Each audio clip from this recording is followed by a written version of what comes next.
اب نے کراچی سے پوچھا ہے سوشل میڈیا پر دعوت اور تبلیغ کا ثواب، کیا سوشل میڈیا کے ذریعے دین کی تبلیغ کرنا باعث ثواب ہے اور کیا اس پر بھی تبلیغ کا اسی درجے کا ثواب ملے گا جو قرآن و حدیث میں مذکور ہے؟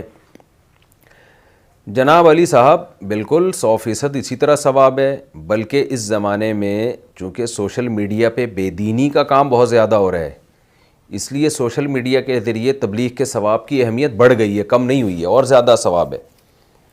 وجہ اس کی یہ کہ جب دشمن جن چیزوں کو استعمال کرتا ہے نا آپ کے خلاف، تو اسی ویپن کو آپ اس کے خلاف استعمال کریں گے تو فائدہ ہوگا۔ آپ میدان جنگ میں لڑ رہے ہیں، آپ کی کنٹری کی فورس کی دوسرے کنٹری کی فورسز کے ساتھ لڑ رہی ہیں، اور سامنے جو دشمن ہے وہ ٹینک اور توپیں لے کر آیا ہوا ہے، اور آپ یہاں غلیل لے کے لڑ رہے ہیں اس کے مقابلے میں، تو کبھی بھی نہیں جیت سکتے آپ۔ تو جو اسلحہ یا جس کوالٹی کا اسلحہ دشمن استعمال کر رہا ہے، جب تک آپ کے پاس اسی لیول کا ویپن نہیں ہوگا، اسی معیار کا ویپن نہیں ہوگا، تو آپ تھوڑی جنگ جیت سکتے ہو۔ تو یہ بھی ایک 5th جنریشن وار ہے جو دنیا میں ہو رہی ہے، اور میدانوں کی جنگیں الگ ہوتی ہیں، میڈیا کی جنگیں الگ ہوتی ہیں۔ آپ کو پتہ ہے خلافت عثمانیہ کے خاتمے کی ایک بڑی وجہ یہ تھی کہ پریس ایجاد ہو چکا تھا، تو جو غیر مسلم تھے ان کی کتابیں پریس میں چھپ کے فوراً چھپتی، مارکیٹ میں آتی اور بک جاتی، اور جو مسلمانوں کی کتابیں تھیں وہ ہاتھ سے کبوتر کے قلم سے لکھی جا رہی تھیں، اور وہ درختوں کو تراش کے قلم بنایا جاتا، پھر سیاہی میں ڈبو کے لکھا جاتا، وہ کتاب چھپتے چھپتے ٹائم لگ جاتا تھا۔ تو جو نظریات تھے اسلام کے خلاف پروپیگنڈا، وہ تو بہت اسپیڈ کے ساتھ پھیلا ہے، اس کے جواب وہ اس رفتار سے پھیلے ہی نہیں ہے۔ تو مسلمانوں کی ایک بہت بڑی یعنی شکست کی ایک بہت بڑی وجہ یہ چیز بھی تھی کہ وہ پریس کی طرف نہیں آئے، بہت دیر سے آئے، اب آئے ہیں تو کتنا ٹائم گزر چکا ہے۔ تو پریس سے بھی زیادہ اسپیڈ، پریس میں کتابیں چھپتی ہیں نا، اخبار چھپتا ہے، اس سے بھی زیادہ اسپیڈ ہے اس وقت سوشل میڈیا کی۔ کتاب چھپتی ہے، ٹائم لگتا ہے، لوگوں کے ہاتھوں میں آتی ہے، اور آپ یوٹیوب پہ، فیس بک پہ، انسٹاگرام پہ، آپ ٹویٹر پہ ایک میسج چھوڑتے ہیں اور وہ لاکھوں لوگ سنتے ہیں۔ تو اب اگر مسلمان سوشل میڈیا پہ اسلام کا دفاع نہیں کریں گے، اسلام کی تبلیغ نہیں کریں گے، جو اسلام دشمن عناصر ہیں ان کے پروپیگنڈے کا مدلل جواب دینے کے لیے سوشل میڈیا کا استعمال نہیں کریں گے، تو بہت پیچھے رہ جائیں گے۔ اور افسوس کے ساتھ کہنا پڑتا ہے کہ اب بھی ہمارے بہت سے سنجیدہ علماء، سنجیدہ دینی طبقہ سوشل میڈیا سے بائیکاٹ کیے ہوئے ہیں، اور وہ اپنا ہی نقصان کر رہا ہے۔ میں اس کی ایک مثال دیتا ہوں کہ ایک آدمی آپ کے والد کے خلاف پروپیگنڈا کر رہا ہے مائک پہ، اور وہ جناب اسپیکر کے ذریعے اپنی بات پورے محلے تک پہنچا رہا ہے۔ آپ اس پروپیگنڈے کا جواب دے رہے ہیں بند کمرے میں بیٹھ کے، تو آپ اس پروپیگنڈے کا نہیں توڑ کر سکتے، آپ کو بھی وہی مائک استعمال کرنا پڑے گا جو وہ استعمال کر رہا ہے، یا اسی جیسا مائک استعمال کرنا پڑے گا۔ تو بند کمرے میں بیٹھ کے جو دین کی محنت ہے اس کی میں اہمیت کا منکر نہیں ہوں، اس کے اپنے فائدے ہیں جو علماء کر رہے ہیں، الحمدللہ کتابیں لکھ رہے ہیں، ریسرچ کا کام کر رہے ہیں۔ ظاہر ہے اگر سوشل میڈیا پہ کوئی جیسے میں بات کر رہا ہوں تو میں بھی تو ریسرچ سے فائدہ اٹھاؤں گا نا علماء کی، وہ تو کتابوں کی شکل میں ہوگی، تو اس کی اہمیت کا انکار کرنا مقصد نہیں ہے۔ یا میں بھی اگر کوئی مسئلے پہ تحقیق کروں گا تو وہ تو بند کمرے میں بیٹھ کے کتابوں سے ہی کر کے کتاب کی شکل میں ہی اس کو لکھوں گا میں، پھر بعد میں اس کو میں وائرل کروں گا۔ تو کتاب کی اہمیت، بند کمرے میں بیٹھ کے جو دین کی خدمت ہو رہی ہے اس کی اہمیت کا انکار کرنا ہرگز مقصد نہیں ہے، اس کے اپنے فائدے ہیں، اس کی اپنی اہمیت ہے، لیکن چونکہ اس کی طرف علماء کی توجہ ہے، دیندار طبقے کی توجہ ہے، اس لیے اس کی اہمیت بتانے کی ضرورت نہیں ہے۔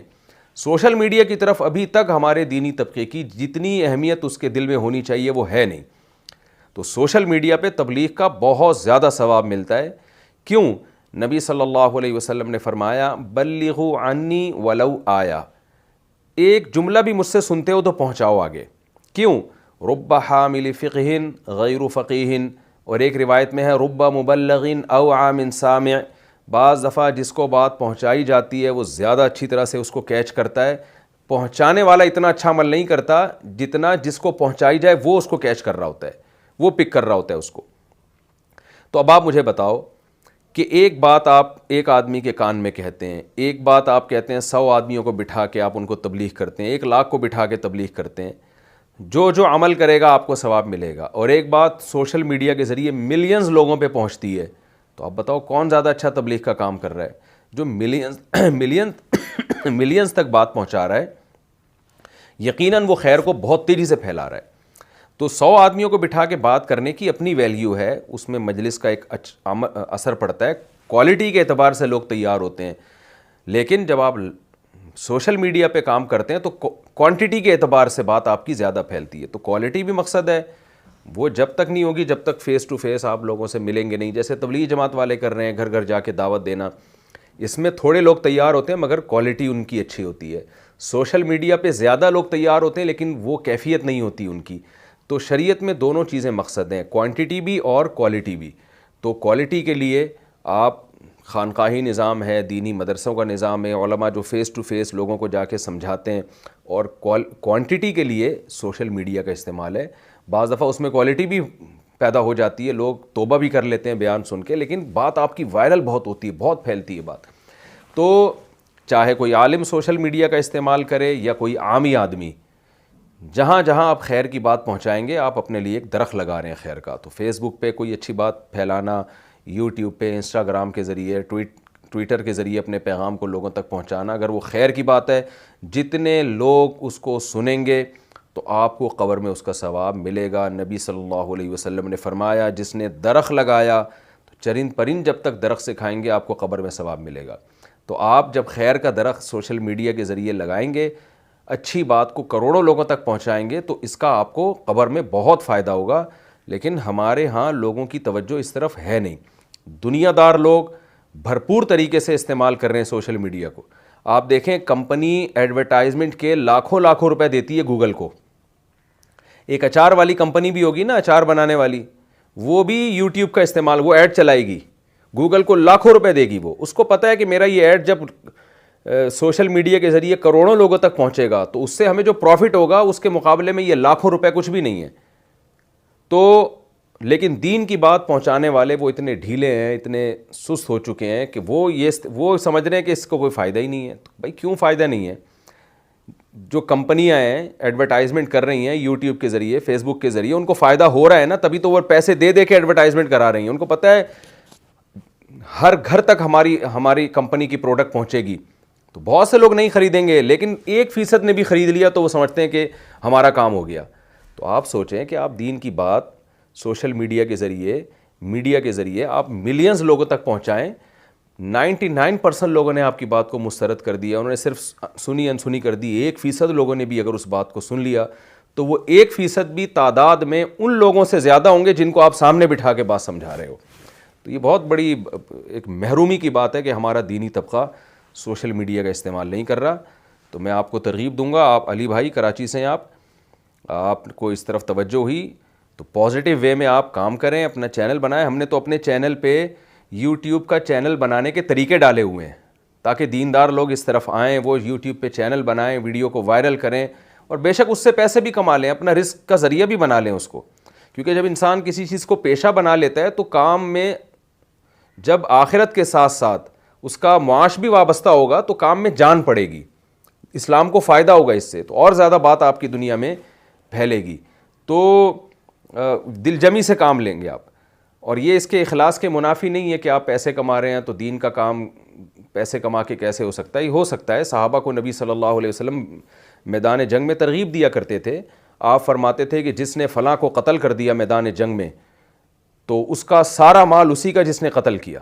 اب صحابہ تو اللہ کے لیے لڑ رہے ہیں, لیکن انسان کو موٹیویشن ملتی ہے, بھائی دنیا بھی مل جائے گی, بھائی چلو جنت بھی مل رہی ہے, اور ساتھ ساتھ اس کافر کو جو اسلام دشمن ہے جو جنگ میں لڑ رہا ہے, نبی نے آرڈر دے دیا ہے کہ من قتل قتیلا فلہ سلبہ, جس نے کسی کو قتل کیا اس کا سارا مال غنیمت قاتل کے. تو صحابہ کو جوش آتا تھا اس سے کہ چلو جی میدان جنگ میں اللہ کی راہ میں لڑ رہے ہیں, جنت بھی مل رہی ہے, اور ساتھ ساتھ ہمیں جس کو ہم قتل کریں گے جس بہادر کو, تو اس کا سارا مال بھی بلا شرکت غیر میرا ہو جائے گا. تو اس سے صحابہ کو موٹیویشن ملتی تھی اور خوشی سے لڑتے تھے.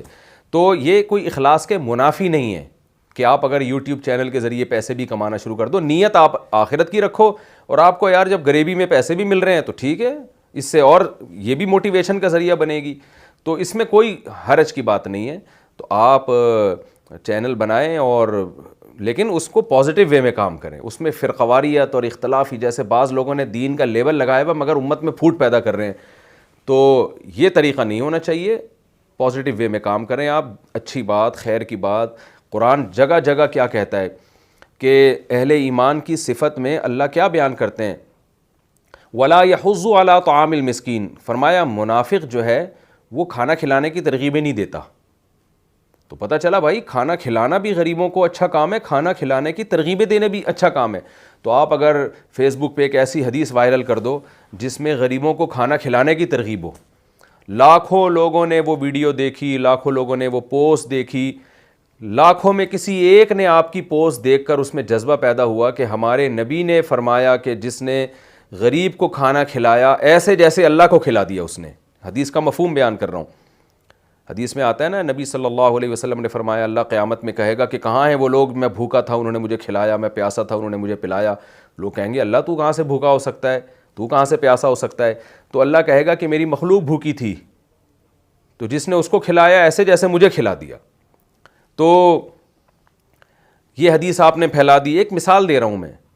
تو اب لاکھوں لوگوں نے سن لی، دیکھ لی، کسی ایک کو بھی خیال آ گیا کہ یار چلو آج اس پر ہم عمل کرتے ہیں، فلاں غریب بھوکا ہے چلو ہم اس کو کھلا دیتے ہیں. تو فری میں آپ کو ثواب مل گیا کلک کرنے کی بیس پہ، یا ایک پوسٹ بنانے کی بیس پہ، یا جس نے اس کو پوسٹ کو شیئر کیا. جو شیئر کر رہے ہیں، جو اللہ کے خزانوں میں کمی نہیں ہے. اللہ 2 روٹیوں کے بدلے میں نا، جو روٹی ایک خرچہ ہو رہا ہے اس سیٹھ صاحب کا جو غریب کو کھلا رہا ہے اس کو بھی پورا اللہ اجر دے رہا ہے. جن نے اس پوسٹ کو شیئر کیا ہوگا، جو اس بندے تک پہنچی ہوگی جس نے کھانا کھلایا، سب کو ایک کلک کرنے کی بیس پہ اور اس کو شیئر کرنے کی بیس پہ فائدہ ہو رہا ہے. تو فری پھوکٹ کا ثواب ہے، لوگ برباد کر رہے ہیں، ضائع کر رہے ہیں. وہ سمجھتے ہیں شاید اللہ کے خزانوں میں کمی ہے. اللہ کہاں یہ دیکھ رہا ہے کہ جی اتنے لوگ کلک کریں گے اور اتنے لوگ اس پہ کھانا کھلائیں گے. تو کہاں معاذ اللہ نقل کفر گویا سمجھتے ہیں اللہ کے پاس اتنی فرصت کہاں ہے. بھئی اللہ عالم الغیب ہے، اس نے ایک ایک چیز کو نوٹ کیا ہوا ہے. تو خیر کی بات آپ کلک کر کے پھیلاتے رہیں گے، کسی نے بھی عمل کر لیا آپ کا فائدہ ہو گیا. اور یہ بھی ممکن ہے کوئی آدمی اس وقت عمل نہ کرے لیکن اس کے لاشعور میں وہ حدیث بیٹھ جائے، زندگی کے کسی موڑ پر اس کو خیال آئے اور وہ اس پر عمل کرے. تو جن نے وہ پوسٹ شیئر کی ہوگی سب کو ثواب ملے گا اس کا. کسی نے والدین کی فرما برداری پر کوئی حدیث پوسٹ کر دی کہ بھئی ماں باپ کے ساتھ حسن سلوک اتنا ثواب ہے اس کا، تو شاید کسی کو اللہ توبہ کی توفیق دے دیں جو ماں باپ کا دل دکھاتا ہو، تو آپ کے لیے کتنا ثواب ہو جائے گا. تو میں سمجھتا ہوں کہ بڑی محرومی کی بات ہے جو لوگ سوشل میڈیا کا استعمال کر کے خیر کا کام نہیں کر رہے. دیکھو جب دنیا اللہ نے آسان کر دی نا اس زمانے میں، کیونکہ گناہ بہت آسان ہو گیا ہے نا. آپ یوٹیوب پہ فحش فلمیں دیکھیں، آپ ویب سائٹ پہ جا کے گندی چیزیں دیکھیں، تو یہ اللہ کی رحمت ہے کہ گناہ جب آسان ہو گیا ہے تو اللہ کی رحمت نے تقاضا کیا کہ نیکیوں کی بھی قدر و قیمت بڑھا دو، نیکیاں بھی آسان کر دو. تو پہلے اتنے لوگوں تک دین کی بات پہنچانا بہت مشکل تھا. اب اللہ نے کہا کہ بھئی جب گناہ اتنا آسان ہو گیا ہے تو میں اپنے نیک بندوں کو بھی تو نوازوں نا، نیکی کو بھی آسان کرو. تو اب جہاں جہنم میں جانا بہت آسان ہو گیا ہے میرے بھائی، جنت میں جانا بھی بہت ہی آسان ہو گیا ہے. لیکن افسوس کی بات ہے کہ گناہ والے لوگ تو سوشل میڈیا کا زبردست استعمال کر کے جہنم کو بھر رہے ہیں، لیکن نیک لوگ وہ کہہ رہے ہیں نہیں جی یہ فیس بک سے کیا ہوتا ہے، تو واٹس ایپ سے کیا ہوتا ہے. تو بیٹھو یار، تم بیٹھ کے اچھی پوسٹ کو کلک ہی کر لو اتنی دیر بیٹھ کے. گوگل میں ایک زمانے میں، اب کا مجھے پتہ نہیں، صرف کلک کرنے کے پیسے ملتے تھے. تو بعض لوگوں نے فیک آئیڈیاں بنا کے بس بٹن دبانے کے لیے بیٹھے ہوئے تھے، وہ پیسے مل رہے تھے نا. تو یہ آپ کو آخرت میں اچھی پوسٹ کو شیئر کریں گے، اچھے بیان کو شیئر کریں گے، اچھی چیزوں کو شیئر کریں گے تو بھائی اس کے آخرت میں پیسہ ملے گا. اور آخرت میں اگر آپ نے دنیا میں یہ نہیں کمایا نا یہ آخرت والا، تو آخرت میں بڑی محرومی ہوگی. تو بھرپور استعمال کریں علماء کی، اہل حق علماء کی پوسٹوں کو، حدیث کو، قرآن کو، اور کوئی بھی اچھی بات جس میں خیر ہو، کوئی میسج ہو جس میں خیر ہو، اس کو پھیلا دیں دنیا میں. میں تو یہاں تک لوگوں سے کہتا ہوں یار جن کو مختلف زبانیں آتی ہیں، آپ سمجھتے ہو کہ یہ پیغام ایسا ہے اسلام کا کہ غیر مسلموں کو جانا چاہیے، آپ اس کا چائنیز زبان میں ترجمہ کر کے وائرل کر دو. آپ سمجھتے ہو یار یہ گوروں کے پاس بھی یہ پیغام اسلام کا جانا چاہیے، آپ انگلش میں ڈبنگ کرو اس کو بہترین آواز میں، خاندانی قسم کی ٹرانسلیشن ہو، امریکہ میں پھیلا دو اس کو، یو کے میں پھیلا دو. لیکن وہی ہے مسلمان نہ دین کا نہ دنیا کا. وہ ایک صاحب نے بڑی اچھی بات کی، تبلیغ میں وقت لگا کر آئے، بڑے ماشاءاللہ ہینڈسم ہو گئے، موٹے ہو گئے نا، گول مٹول. تو تبلیغ میں جو بڑے حضرات اہل علماء ہیں یا اچھے لوگ ہیں وقت لگاتے ہیں، وہ تو بڑے طریقے سے وقت لگاتے ہیں. لیکن کچھ ہم جیسے نالائق بھی ہوتے ہیں، تو وہ صاحب میرے جیسے نالائق تھے. وہ جناب 4 مہینے لگا کر آئے تو گول سرخ لال ٹماٹر، موٹے تازے، طبیعت میں ان کے مزاج بھی تھا. میں نے کہا بھائی آپ تو 4 مہینے کے بعد بہت ڈبل ہو کر آ رہے ہیں. انہوں نے کہا بھائی دیکھو بات یہ ہے کہ انسان دبلا ہوتا ہے دو فکروں سے، یا تو دنیا کی فکر سے یا آخرت کی فکر سے. تو کہنے لگا کہ میں جب تبلیغ میں نکلا تو دنیا کی فکر تو ختم ہو گئی. میں نے کہا پھر؟ کہہ رہے آخرت کی پیدا ہوئی نہیں. یعنی میں نے ایسے ٹائم گزارا ہے کہ اپنی نالائقی بیان کر رہے تھے وہ. تو ایسا ہی حال ہو گیا ہم مسلمانوں کا کہ نہ ادھر کے نہ ادھر کے. تو بھائی زندگی میں کچھ چستی پیدا کریں. اور آخرت قرآن کہہ رہا ہے وَسَارِعُوا إِلَىٰ مَغْفِرَةٍ مِّن رَبِّكُمْ وَجَنَّةٍ، دوڑو ایک دوسرے سے آگے بڑھنے کی کوشش کرو. تو دوڑ جبھی ہوگی جب آپ ہر میدان میں آگے نکلنے کی کوشش کریں گے.